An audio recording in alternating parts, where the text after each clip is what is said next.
In May 2026, a single GitHub employee clicked Install on a routine coding extension for Visual Studio Code. Because IDE extensions inherit the full privileges of a developer's workstation, the malware bypassed endpoint security to scrape local RAM and file systems. Within minutes, the attackers cloned approximately 3,800 of GitHub's own internal corporate repositories. Soon after, a syndicate calling themselves TeamPCP listed that proprietary code on the breached dark web forum, demanding a $50,000 extortion payment to keep the blueprints for the world's largest code hosting platform private. While the GitHub breach made the headlines, it was actually the first domino in a campaign that used hijacked security and AI tools to compromise 500,000 machines across the global tech sector. TeamPCP started in 2025 as a standard ransomware group, but they quickly pivoted to a smash-and-grab supply chain model, realizing that compromising one developer tool could grant them access to hundreds of corporations at once. The group has a specific obsession with Frank Herbert's sci-fi epic Dune. They even named their self-propagating malware the mini Shai-Hulud worm, after the planet-devouring sandworms of Arrakis. Their code is highly disciplined, beginning every execution with a Phase 0 pre-flight check, designed to keep them out of the crosshairs of specific governments. The worm queries the host machine's primary language settings. If it detects a Russian-speaking environment, the malware immediately terminates itself and exits without leaving a trace. By using sci-fi taunts to mask a highly calculated geopolitical evasion strategy, TeamPCP has managed to operate as a ghost entity with 0 arrests made as of mid-2026.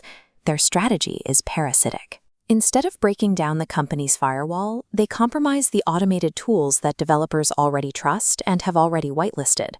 This chart illustrates the blast radius. In March 2026, TeamPCP hijacked the service accounts for Aqua Security's Trivi and Checkmark's Kicks, vulnerability scanners used by thousands of companies. Every time those companies ran a security check, they were actually pulling down the infection.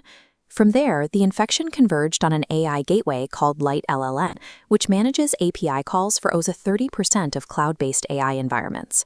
Once inside, the malware began scraping master AI keys, like those for OpenAI and Anthropic, straight out of host environments, granting the attackers unauthenticated access to private corporate AI accounts.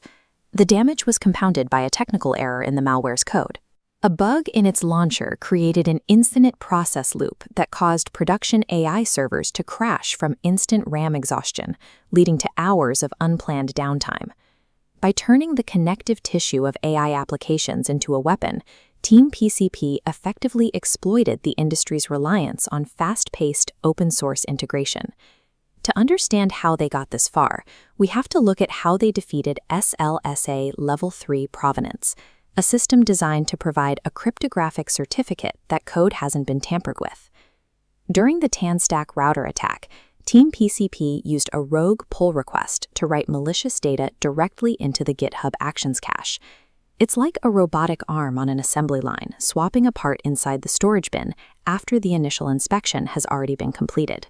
When the project's maintainers later pushed a real update, the automated factory pulled from that poisoned cache and assembled a final product that looked entirely legitimate, earning a perfect, valid security signature. While running inside that trusted build runner, the worm read the system's active memory, specifically proc*/mem, to scrape short-lived authentication tokens right out of RAM. TeamPCP used those live tokens to publish their poisoned packages under the victim's own name, making the malware indistinguishable from official software updates. Human code reviews are largely irrelevant when the automated factory itself has been taught to manufacture the backdoor. In the end, GitHub's refusal to negotiate the $50,000 ransom paid off. They rotated their internal keys so quickly that the stolen repositories became useless for further access, and forensic teams confirmed that no customer data was ever touched. Frontline defenses have also tightened. Registries like PyPI and NPM now use automated scanning engines specifically tuned to catch the mini Shai-Hulud signature, often pulling down poisoned packages within minutes of publication. This has led to a new standard in engineering. Teams are moving away from using floating version tags and are instead strictly pinning every piece of software to an immutable 40-character cryptographic commit SHA. Companies are also stripping IDE extensions of their local system privileges, forcing them to run in sandboxed containers where they cannot scrape local RAM or .env files. The baseline for development has moved from implicit trust to a model where every single pipeline component must be explicitly verified before it's allowed to execute. The threat hasn't vanished. TeamPCP recently leaked the Shai-Hulud source code as a gift to the dark web, ensuring that copycat variants will continue to appear in registries for years to come. The era of the trusted automated update is over. In modern development, if you control the pipeline, you control the enterprise. For more deep dives into the science and security behind the headlines, like, share, and subscribe to KYC AI Labs.